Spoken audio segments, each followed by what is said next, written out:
Welcome back to HR Shake, a podcast where we bring people, work, and passion into the mix. I'm your host, Camelia, and today we will be shaking another myth, a topic which is quite misunderstood in Luxembourg, and that is burnout. We speak about it quite often, in the workplace, over coffee, we hear about it in the headlines. But the question is, how well do we really understand it? Is burnout a personal weakness? Is it maybe our inability of handling stress? In an environment such as Luxembourg, where expectations are really high, work runs quite fast, cross-border life adds even more complexity to the situation, what should we do? How do we handle ourselves? This is probably one of the topics that has taken more and more toll in people's lives, and it has become a hidden story. But today we will debunk these myths and we will see how well should we cope with it and what should we change? Should we change maybe something in the way we're working? Should we change maybe something in the way we lead? Let's find out. So today I'm joined by Alain Massen, a psychotherapist, consultant, and approved mediator. I mean, your work so far has been more in mediation, leadership, and psychotherapy, and I know that you're also a member of the Scientific Council of Psychotherapy here in Luxembourg. So thank you so much for coming today. Thank you, Camelia. Thank you, Camelia, for receiving me here. I think it's an important topic, and I'm happy to contribute something. I'm really happy to hear that. And tell us a little bit about your work. My work is quite, it has a lot of different facets that I'm taking care of, but it's also always concentrated around the communication. Maybe in psychotherapy, which is somehow a communication problem that we have with others, that we have with ourselves, with our own beliefs, with our system of functioning, be it in mediation, where we talk about conflict resolution.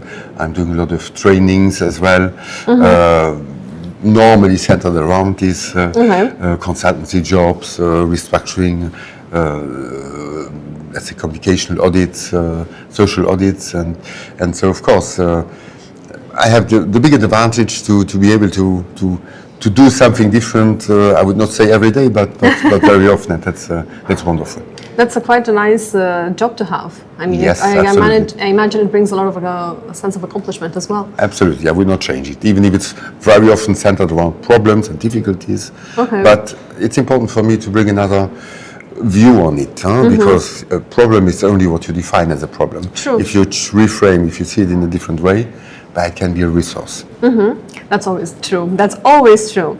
And how would you, I mean, I imagine that you handle a lot of burnout situations, and you've seen quite a few burnout situations in your, over the decade experience. I would even say that burnouts begin to be number one in the requests that people bring to me. Can also have to do with the fact that my office is in Merle, Bel Air, and so it's a very international expat environment with a lot of people working in companies, in the financial world, lawyers, institutions, and so on. And so, of course, I am perhaps more exposed to people with this kind of difficulties, but yes, it's really an everyday topic. And how would you describe, let's say, burnout from an organizational and also a psychotherapeutic, let's say, point of view? I would like to bring it in context with what you said in the beginning, work and passion. That's what your whole podcast is about. I must see that burnout, I see it mostly in people that love their work in the beginning, that have passion, that are enthusiastic about career opportunities, and that are really ready to give everything, to invest themselves completely. But that's very often the first step that will finally lead to a burnout. I think passion is very important, but if the passion leads us to work more and more, to try to perform a maximum, to be perfectionist. Perfectionism is one of the, I would say, the risk factors to fall into burnout afterwards. But we give it all. We give all our energy on it.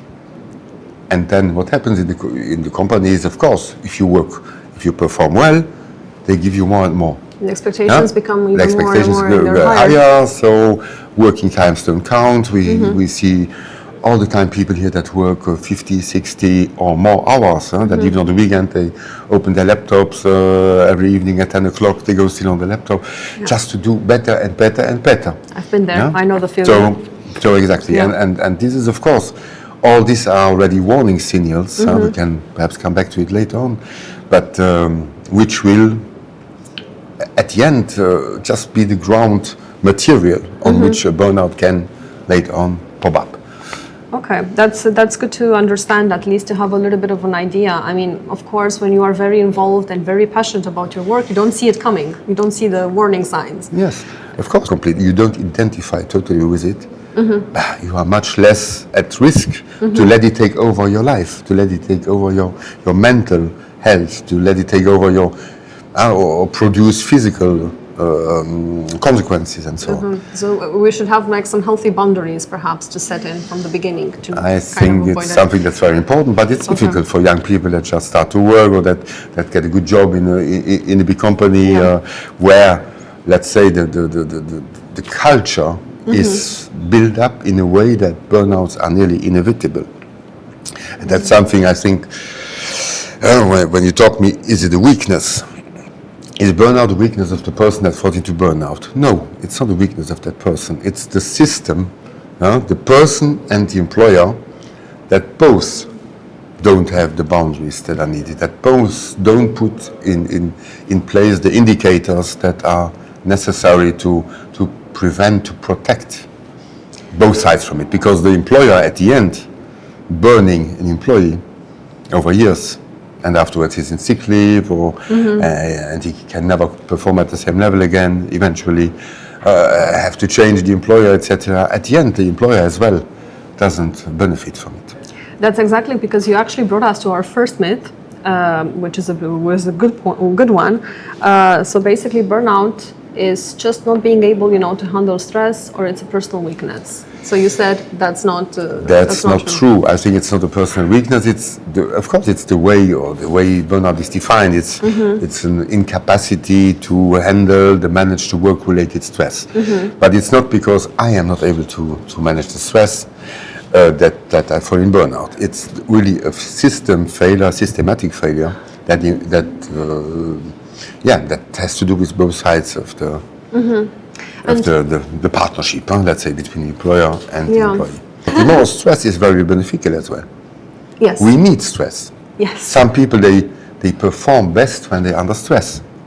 High performers, if they don't have stress, they have a tendency to get lazy, to do less and less.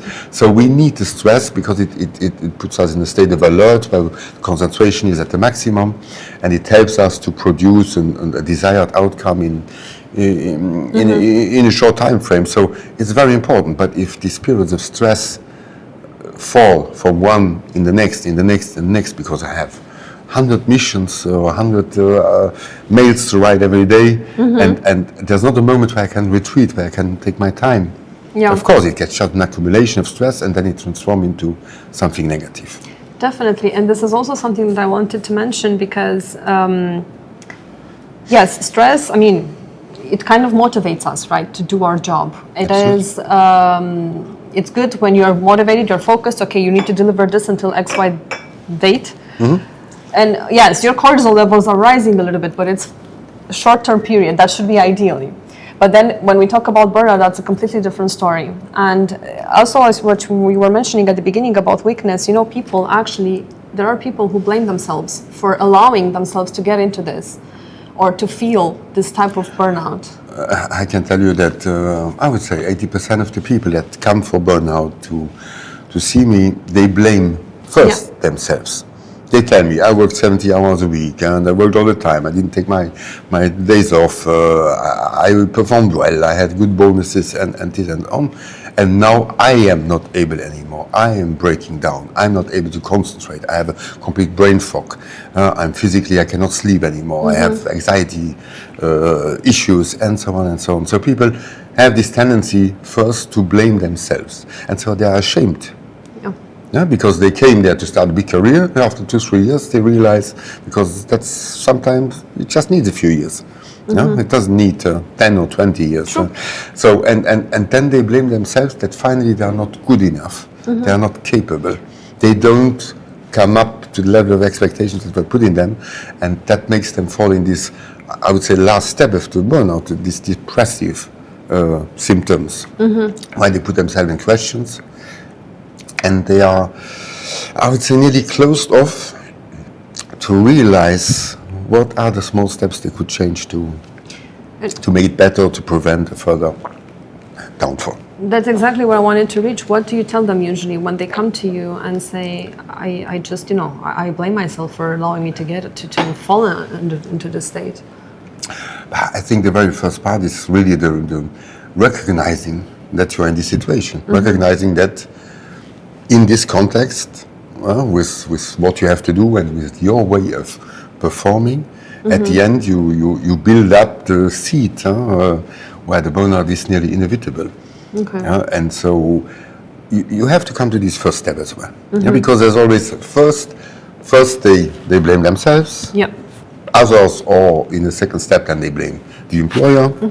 So the employer that has impossible working times, there's no valorization, there's no recognition of my work. Okay, all this is part of it. All this is risk factors that make someone fall in burnout. But it's not just that, it's really both sides.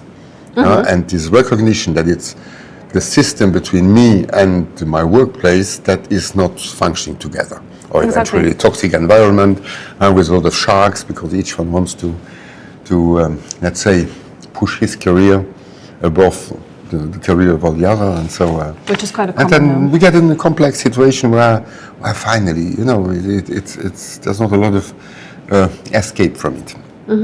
Understood. And in this case, so how should employers, move from this idea that burnout is an individual limitation to and actually address the organizational factors that lead to it? I think that employers, they have sometimes different objectives. Oh yeah, true. I would not even say it's the employers, but the employers, it's let's say that's the board, that's some finance institution that's far away, that doesn't even know the employees.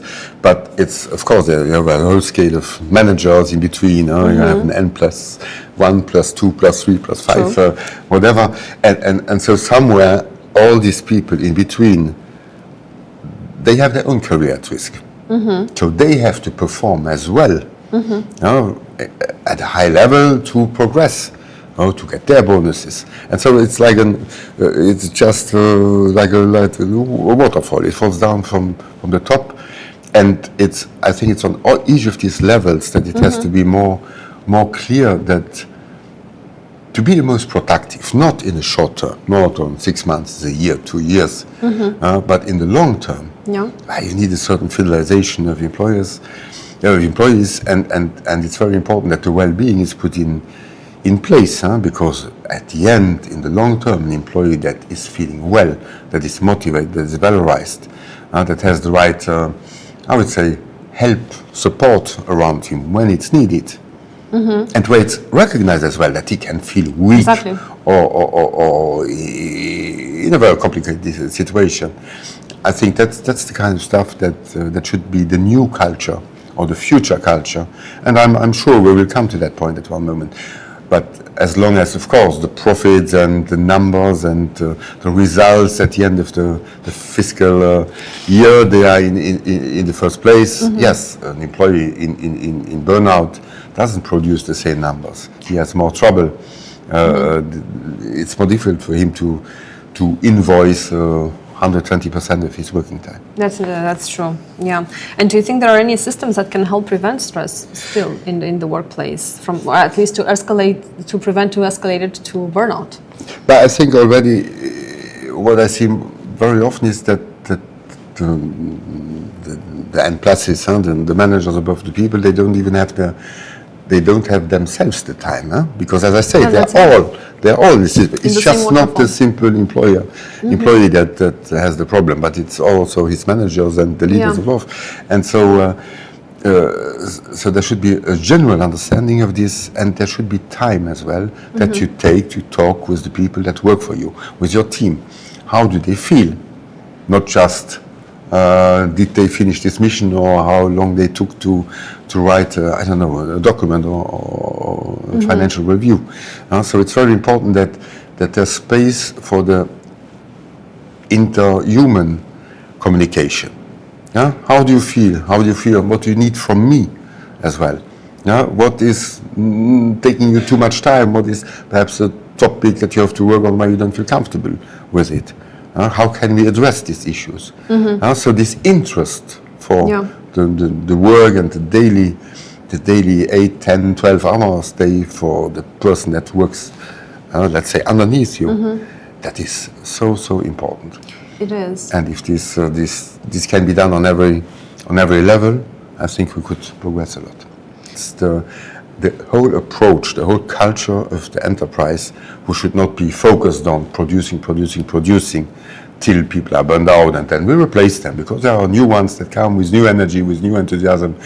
So somehow this is what the system should take differently care of. If they're interested, of course, and hopefully there are maybe some companies, organizations, systems who are willing to realize, okay, maybe the way we are, doing things, how we are demanding things to be done is not exactly the best.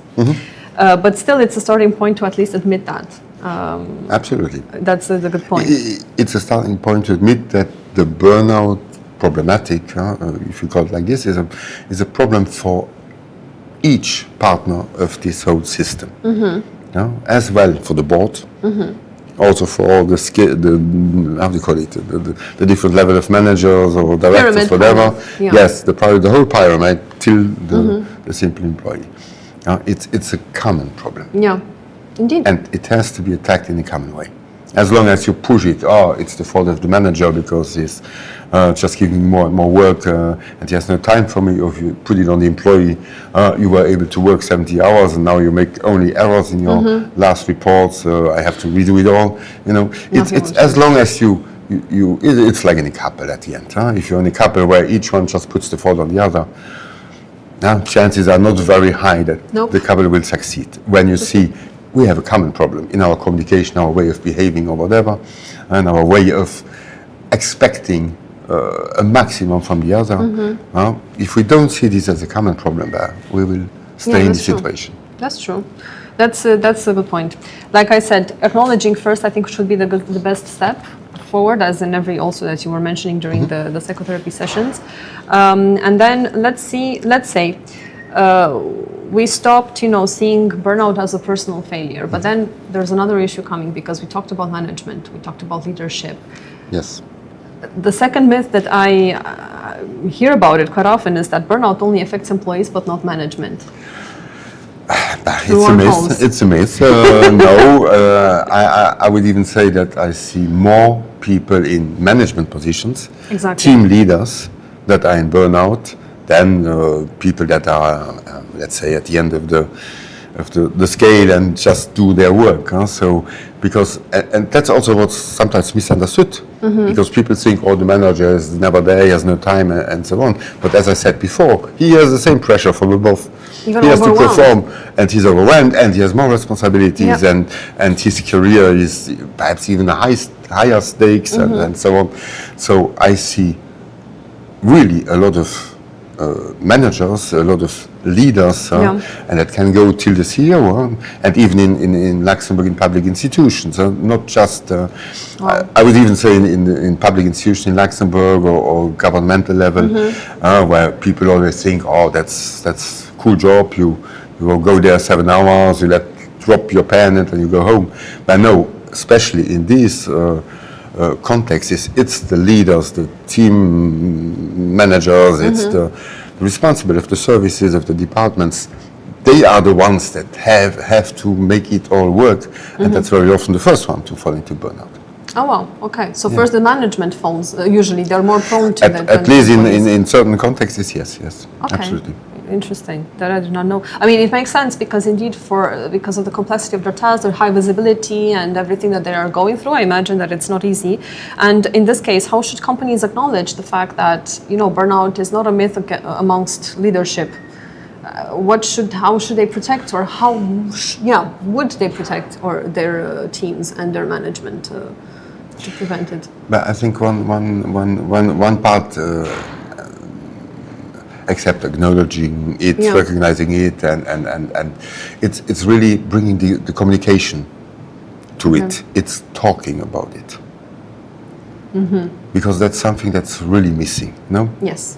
The people themselves that fall into burnout, they are ashamed. Yes. They don't talk about it. What do they do when they see that they are completely under pressure and nothing goes? And what do? They work even more.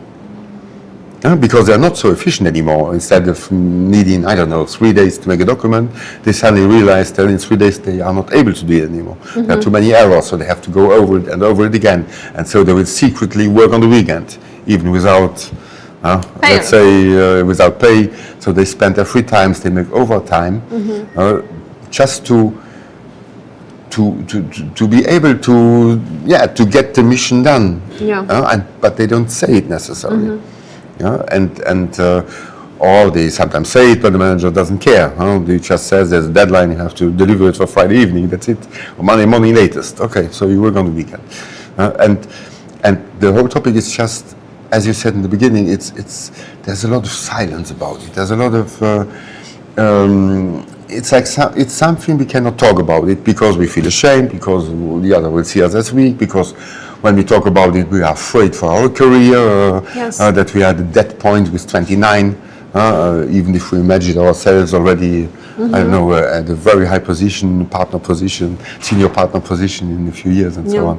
So already you have to take it out of this place where nobody talks about it. And if we talk about it, it's to say, this one is burnt. We have to take the next one.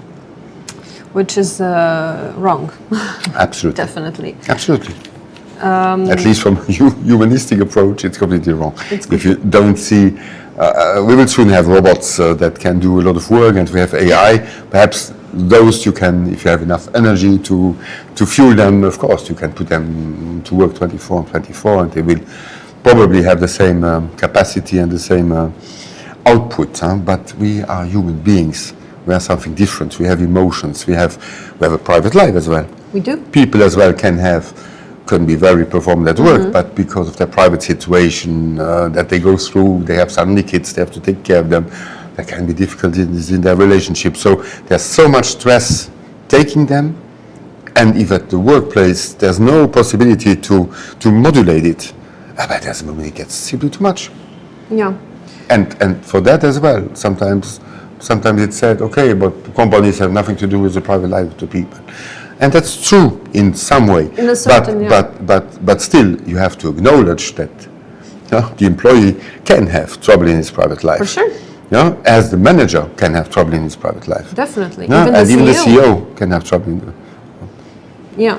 I mean, I wanted to make a joke, about the Coldplay CEO who was caught. Exactly. I was thinking about the same. He also had some problems in his life. Well, that kind of went a little bit too far, but we're not talking about those type of problems, but still. I completely understand. So basically the first point, the way that companies should protect at least their top management would be first to be open to discuss about it and not just consider it as something that, okay, no, it doesn't exist or it doesn't concern me. It's your private life when you are... Exactly, and because we are in contact of human resources as well, it's very important that the human resources in the company as well are perhaps more aware of it. But again, the human resources as well, they have their results to produce. And there are also limitations. They have the pressure, and they as well, they are overloaded very often. And so, of course, an employee that's in burnout, that has trouble at home or whatever, well, that's a complicated case. You need to invest more time for less results. So sometimes it's easier as well for human resources to say, well, we have more on the list, and that's something that I think it's important as well to have a reframing, a different understanding of the role of the HR, who should be perhaps in these cases more supporting to find solutions and to search the contact with managers above, and if you have in a team of 10 people, you have 5 that one after the other go on sick leave for burnout, it's a red flag. It is. Yeah, and so it's not just about we let it go like this and we just try to clean up a little bit around, but no, we have here to think seriously, how can we restructure this in a way that everybody finds his place. Indeed. In a positive way. In a positive way. And being also I was also tackling this topic on LinkedIn a few weeks ago. I think being able to, feeling comfortable in the workplace, to be, and that's something that's not really happening at the moment. And I think that's also a criteria that... yes, and just be allowed to be yourself and to talk about what you're going through. Not to feel judged. Exactly. Yeah? If you come and you say, you talk to your boss and you say, I have some trouble these last weeks and this and that, very often the answer that comes is not a recognition of what they go through. It's not, okay, let's sit down and talk, and what can we do, what can you do, what are all the options that we have on the table, and let's take time, and then, okay, we talk again next week, we make a follow-up. Very often it's then, okay, you have to solve your private problems, and we need you here. Or take a week off, but not this week because they still have these projects to finish. But next week you can take a week off, and then I hope you come back with the old energy. And that puts finally pressure. Or there's judgment, saying, but before you were much better, so we have to put your bonus in question this year. Yeah? And of course, with this you just push it only gets worse. The burden of this feeling already, this shame to be in burnout. No, I completely or to be close to burnout, because very often burnout has a lot of different steps. There are different models, talk about 12 steps, go very into detail, or 5 steps and so on. But yes, burnout doesn't happen from one day to the other. The end of the burnout can happen from one day to the other, because you do your best, you do more and more and more. You only live for work, you get irritated with everybody at home, at the workplace, and there's a moment where the body just doesn't So that's cope depression with that. directly. You fall. So you have the impression, okay, you work fine, and then you fall in burnout. No, it's a slow process that grinds, slow by slow, all energy. And there are a lot of steps in between where managers could as well be more trained, human resources and managers and everybody implied, to detect these early signs. Okay, understood. And let's say, because you were mentioning also at some point, let's say the company recognizes burnout, and it has also good intentions about it, and it offers some perks, as you were mentioning, this yoga subscription, gym, mindfulness apps, and so on. But are they really enough? For me, not, because it's like a little. I think it's very often to give, I would not say good conscience, because I don't want to personalize or dehumanize a company in itself, because it's big structure, especially the big companies. I don't talk about the small structures, but it's like we offer so much to our employees, so they should be fine. And that's not it. There should be, we talk about indicators, financial indicators. How much you invoice per week, or how performant you are to produce this or that result, or how good are your reports. But there should be the indicators of the well-being as well. How do you feel? Because if you feel well, you perform better. I'll be very curious to see how you could measure that, but that would be an interesting approach. I think there are methods, there are possibilities. Of course, it has to go through communicating, talking to the others, but you can build up indicators, of course. That's also what I recommend people that are in burnout, when they, let's say they are in longer sick leave. We'll surely come back to that as well, the consequences of this, that makes as well that people don't want to admit that they are in burnout. But when you are in longer sick leave and you try to come back, there as well, there's a lot that can be done. If you come back and the manager says, cool that you're here again, but you still have now to evacuate what was left, what you didn't do, and here, by the way, there's a new project, I need you on that. Of course, no. When you come back, first you should have a lighter workload, at least for some time, to accompany this. There should be possibilities to come back perhaps partially, which the law allows. There are possibilities to have a partial or a therapeutic come back to work and so on. And then people should, and that's what I do with them in my work as well, build up indicators. You do some scales. How many hours I sleep a night, or I sleep well. Do you sleep well at night on the scale from, I don't know, 0 to 5? How often do I have outbursts of emotions in my family? You can always scale it 0 to 5. So you can have how much overtime do I do? So you can imagine 5, 10, 15 scales at people that made it in a very conscious way. You have the scales once a week. You check yourself.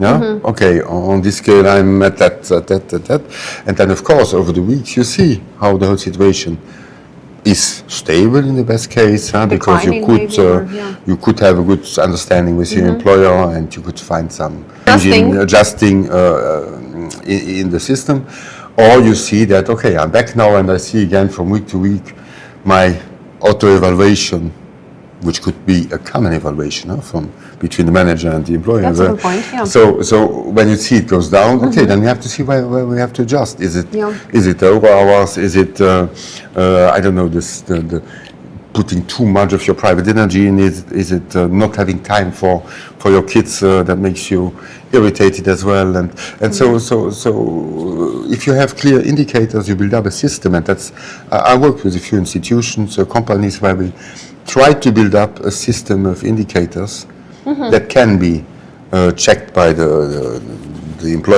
employee himself, but also about his managers, and then the managers, so they can be put in place some control mechanism, and that could be as well the job of HR. For sure. And I did it one or the other time, and I must say it brings, of course, very different results, because you can act on time. If you act on time, when the person is completely in burnout, it's a hard way to get up again. And eventually you never come back to the same point that you were before. But if you have indicators and you can say, okay, at step 3 of 12, whatever, we see already something is going wrong, and we adjust, then you prevent nearly all burnouts. So we do the problem would not be important enough to talk about it. True. So we do have companies in Luxembourg who are open to taking this type of approaches to see these warnings. Very few, but I can just talk about my experience, of course. Sure. There are a few that contacted me where I could work on this kind of step, but I don't feel it's generally accepted yet to take this in consideration. It's still easier to say, if someone is not performing well, there are 10 others that want a job that are as competent, and we can recruit people from the whole world. They come young and motivated for lower salary, and they will work for 6 years as well on a maximum level. It's easier, and that's again just the financial considerations in the focus. But it's not what will make a company in the long term sustainable, neither. True, that's very true. And I'm really curious to see, how did the companies react, the ones that reached out to you? I mean, of course, not in the divulging anything confidential. How did they react when they saw, some of our employees are not exactly, they might be in trouble, and we might be in trouble if we keep on... but for the moment, what is a little bit... sad from my perspective, it's mostly small companies that reached out. Okay. Small teams that have, they have 12 people, 20 people, 30 people working there, because they are much faster aware that if people one after the other, they fall apart, we have here a problem. If we don't attack it, the whole company will fall apart. While the bigger structures, we talk about 100,000 of employees, those, I don't know what they think, but they see themselves somehow immune against it, because it's the thing of the big numbers. If you have 100 burnout employees on 3,000, and you have 1,000 that make that want to join the company every month, it's easier just to change them and find solutions. And that's And that's something that's very, very important as well. In the big, I talk really about the big structure, in the financial world, in some techno world that in Luxembourg, in some big lawyers companies, it's very badly seen when you're in burnout, and especially when you're in sick leave for a longer time. Now, there are companies, I will not give names of course, but there are companies if you are 3, 4, 5 weeks in sick leave for a broken leg, it's okay. Because you had some whatever accident, it's okay, and life goes on. But if you are, because of burnout or depression, we could talk about depression as well, work-related depression, but that would be a whole other topic. But when you come back, then what happens? You are put on some kind of performance plan. True. And what is the performance plan? At the end, it's a disguised way to find arguments that you're not adapted for this workplace anymore. For me, it's very limited, because especially someone that has trouble with performing because he's in burnout, how can you put him on a performance plan? You should put him on a well-being plan. That's the objective. We invest now. We invested for years in this employee. We earn a lot of money through him. Okay, let's take part of this money, and now we invest it to make him feel again good. Because if he feels again good and he has been supported in the company, perhaps outside of the company, but with the acceptance of the company, and perhaps we get this employee to a point where he will perform, perhaps not at 150% all the time, but if he performs at 90% over 30 years, that's all we need. Is key, huh? Consistency is key, absolutely. True. And do you think, because should prevention, for example, and recovery be only under the ownership of management, or should it be maybe a closer collaboration also with the occupational health services here in Luxembourg? Of course, that can bring us to other discussions, because we have to see that burnout in itself doesn't have an own diagnosis in the sick leave certificates. At least in Luxembourg. I know there are some countries in Sweden, and now I think in France as well. They're working on it, where there's really it's a work-related illness that will be recognized, and for which you can even, if you are not able to work anymore, that you can have then some solutions put up by the government or other instructions. But here it's still something, a doctor that puts you in sick leave because of burnout. He will choose between depression, which is not the same, or some other mental issues. There's a code for this, but there's not a real recognized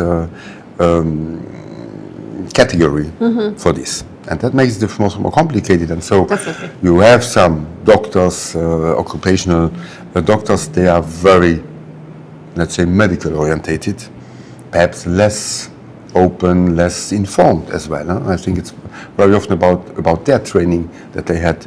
So they are perhaps less informed about the real strong consequences of this feeling of burnout. I could use a bad word now, but you really put your whole life, your career, your life on a private scale, individually, but also your family life, completely at risk. And some people never recover. And then you can have an occupational doctor that says, oh, yes, okay, but you had now a month off, you had 6 weeks off, you had 2 weeks, two months off. Oh, now it's better you go back or you change your work, but we cannot leave you on sick leave all the time.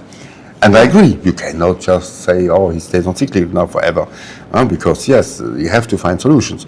But then sit together, okay, patient, doctor, employer, employee, perhaps human resources, take some professionals from outside that are used to work with this, and sit together and say, what can we do? Who can do what? The employee can change stuff, of course, even in his private life. And that's important as well. He has his responsibility in the whole system. But the employer as well, the managers, the occupational doctor, I think it only together you can find solutions to make it sustainable again. I completely agree, and I don't think it's happening that often here. Not enough. No. Out of experience, I can say that the managers, they lose trust in you. Which they shouldn't. Yes, they should give you more trust. Yeah, because I completely agree. if already things were not seen, or the employee as well, he didn't want to show it. Yeah. As I said, he made secretly over hours that he didn't even put in the system, just to hide that he's at the end of this momentary situation. But latest, when someone comes back, or before someone comes back, it should be taken seriously, and there should be more trust, because this person that is in burnout gave generally everything.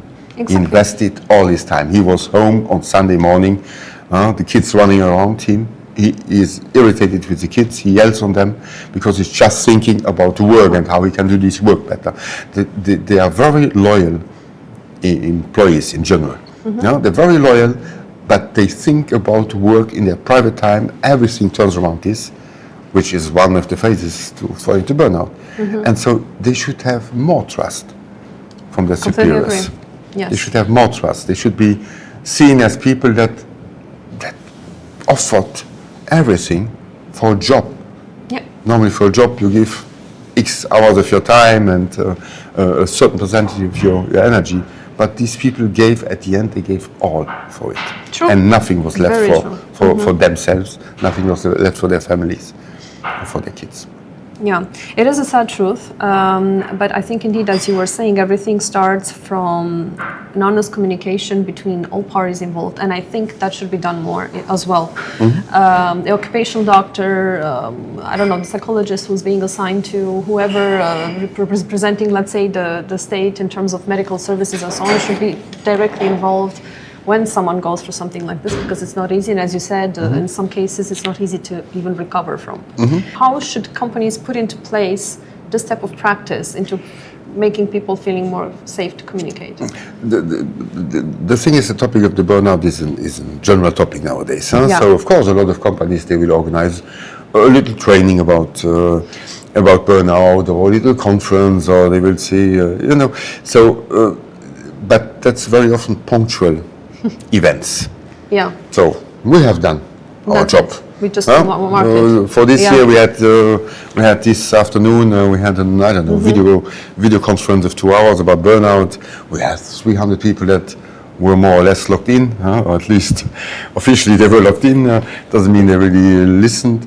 And so it's seen as a punctual thing, and that's it, And there's no real, I would say, everyday interest in this. And so for me, it's really a change of culture. We live here, especially in Luxembourg. Statistics show that in Luxembourg we are particularly fragile, because you have a lot of expats that come here for career opportunities, mostly in the financial work, techno structures and so on. Yeah. So where there's the most pressure, where the money Comes. Sadly to say, it comes first. And it's important. Yes, the economy has to grow, and companies are there to make money as well. I think I will not at all criticize that. I'm not here to say we have to live in a Marxist society. But still, you have to combine both sides. And it's really, it can never be a taboo, this topic.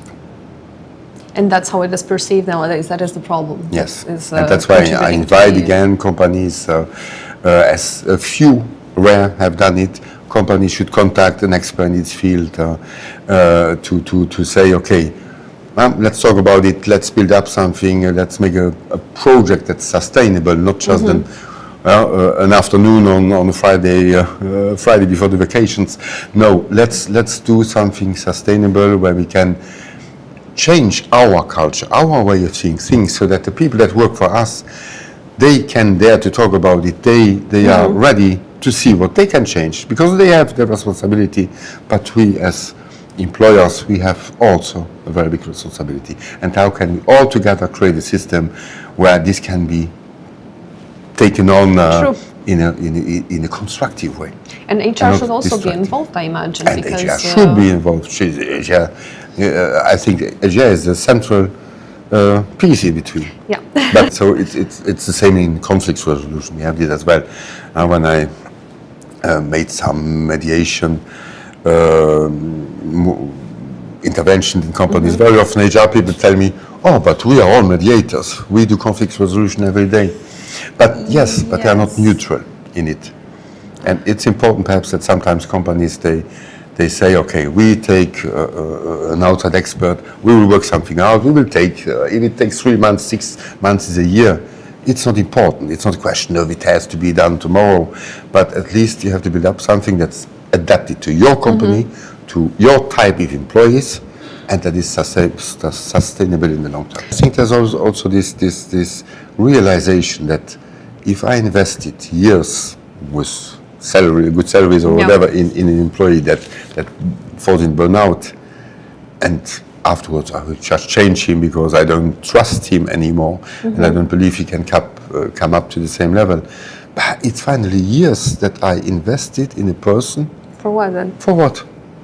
Makes no sense. To make him go away? No. To push him out of the door. And then you pay to replace more him. to replace him. And then you will pay again more because you have to pay a company, a recruitment company that will find someone. It's already so much to invest. If you would take the money that some companies invest for recruiting people, you could already do a lot for the employer. True. The employee that's in a bad situation. Indeed.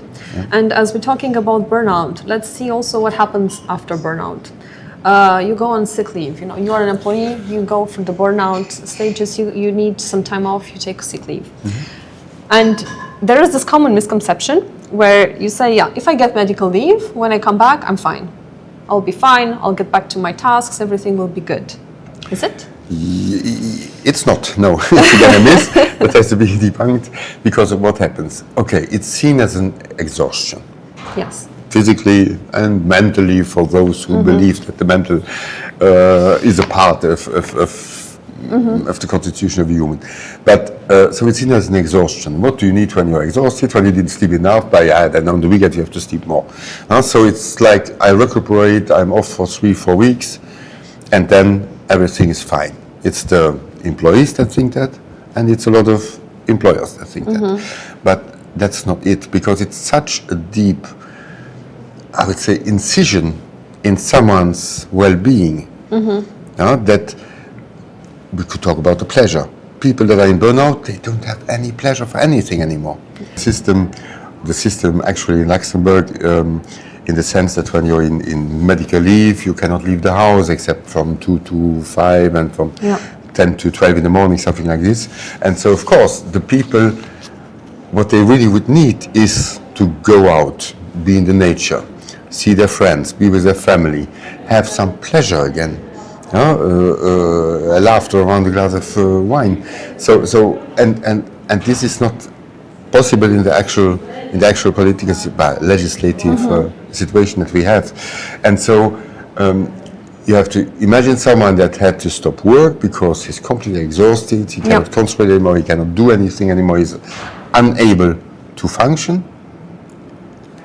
And you're an expat at the same time, far away from your family, alone in very often very small places, because of the renting prices here in Luxembourg.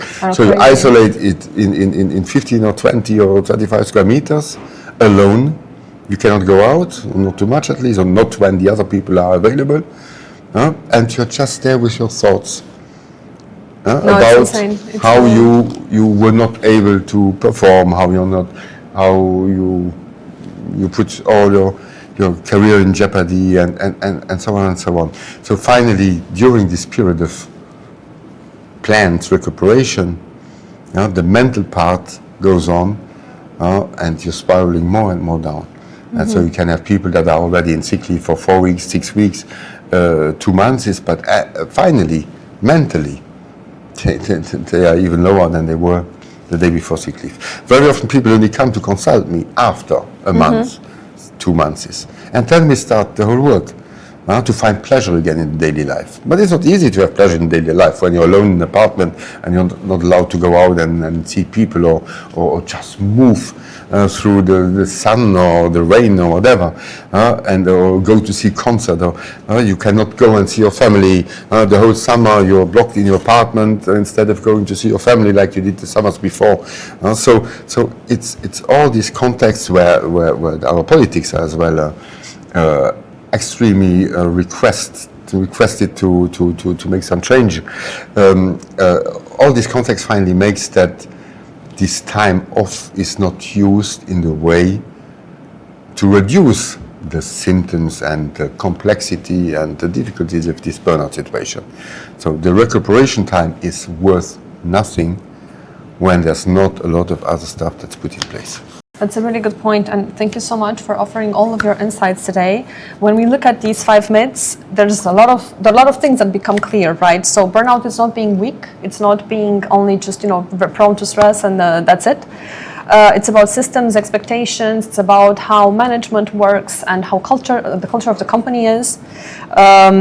It touches everyone. So employees, leaders, top management, the top of the chain, if you want, because it's, as you said, it's like a pyramid. A waterfall that goes from up to down. We should not stay silent about it because we need to talk about it. This should not be a taboo subject, and we should not be superficial about it, right? We need to be more deeper into the ways we identify them from early signs, how we reintegrate people when they come back from sick leave. There are a lot more steps than we imagined. And if you're listening right now and you're going through this, please don't stay silent. You should know that you're not alone. There are people, as we heard, who are going through this, and don't stay alone. Talk to your family, talk to someone that you trust. Feel free maybe to reach a specialist, but don't be alone, because it will not get better. You will need some support, and you will not be alone. Alain, thank you so much for sharing your insight today and thank for you for the invitation. I hope it serves some people, and I want to emphasize this. It's very important not to stay in the isolation, especially not in the isolation of the sick leave. Yeah. Reach out to professionals. There are groups as well where you can gather, where you can share how you feel and how the other feels, and so all this can contribute to a better recovery. Perfect. Thank you so much. You've been listening to HR Shake, a place where we bring people, work, and passion into the mix.